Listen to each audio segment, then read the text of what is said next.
Bakit kailangan mo mag-tea? Iyon ang tanong. Bakit kailangan mo daw minom ng tea? Wala ka naman daw nararamdaman sakit. Ang iniisip kasi ng iba, ang Paragis tea ay gamot. Hindi po ito gamot. Ito po ay isang herbal tea. Ayan, Paragis Ghost Grass by Chef Ives. Available ito kay Donald Sok. PM lang kayo, pwede magpa-reserve kung gusto nyo sa katapusan pabayaran. So, bakit daw kailangan uminom ng Paragis tea? Wala naman daw sakit. Sabi ko naman, hindi mo naman kailangan uminom para gumaling. Pero kailangan mo uminom para makaiwas ka sa sakit. Doon ka gagaling. Correct me if I'm wrong, pero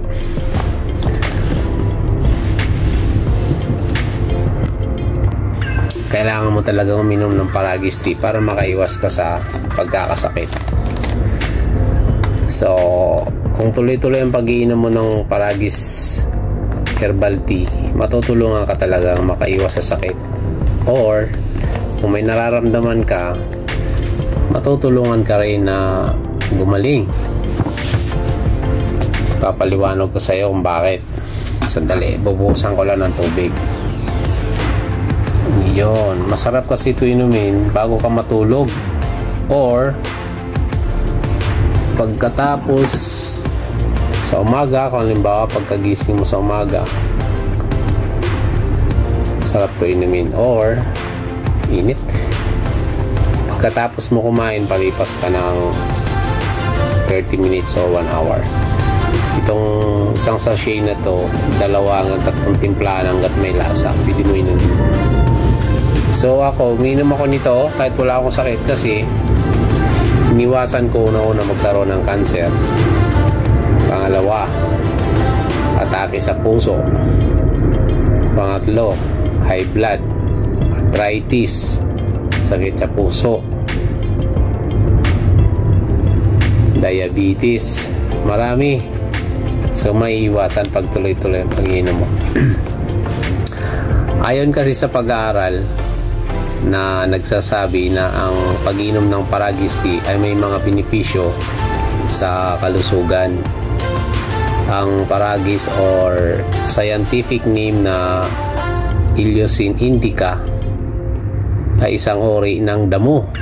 Ito nga, damo nga ito na matatagpuan sa maraming lugar sa Pilipinas. Yun, pero depende kung saan tinatanim. Dapat sa malinis.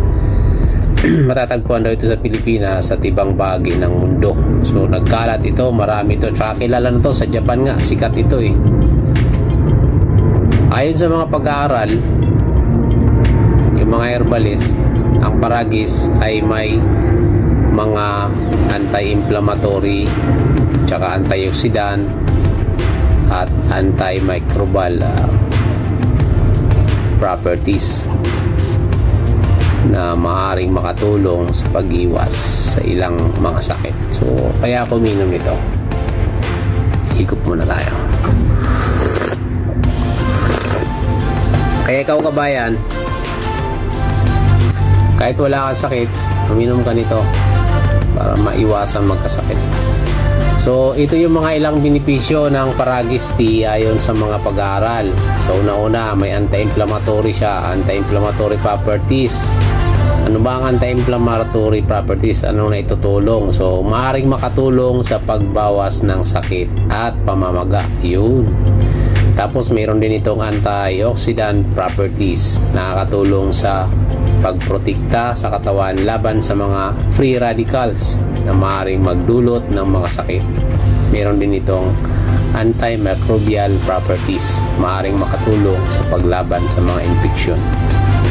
So, marami pa. I-research nyo lang. Kasi kung may mga bagay kayo na kailangan alamin, madali na lang ngayon i-research. Higop muna tayo.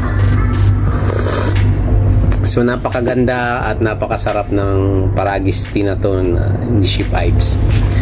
Sa mga hindi pa nakakatry nito, napakasarap nito inumin, lalo na yung matutulog ka na sa gabi, maimbing ang tulog mo. Tapos kung halimbawa nakakain ka na ng tanghalian, almusal or hapunan, palipas ka muna ng mga 30 minutes to 1 hour. Ang iba naman empty stomach.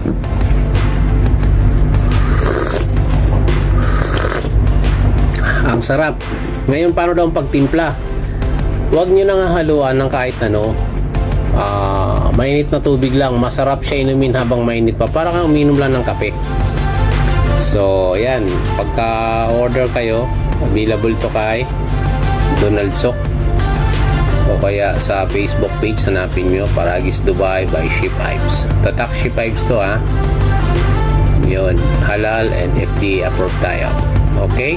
Sa mga legit lang kayo bumili kasi marami ng mga fake ngayon, namimike.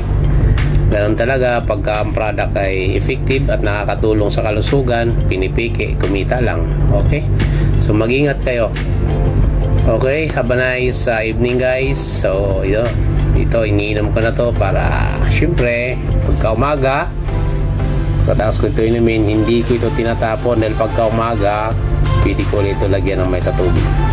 Pagkagising ko, pagkatapos ko magmumog, ito iinumin ko. Okay guys, PM lang pag may order. Donald Sok. Bye bye. God bless. Have a nice evening.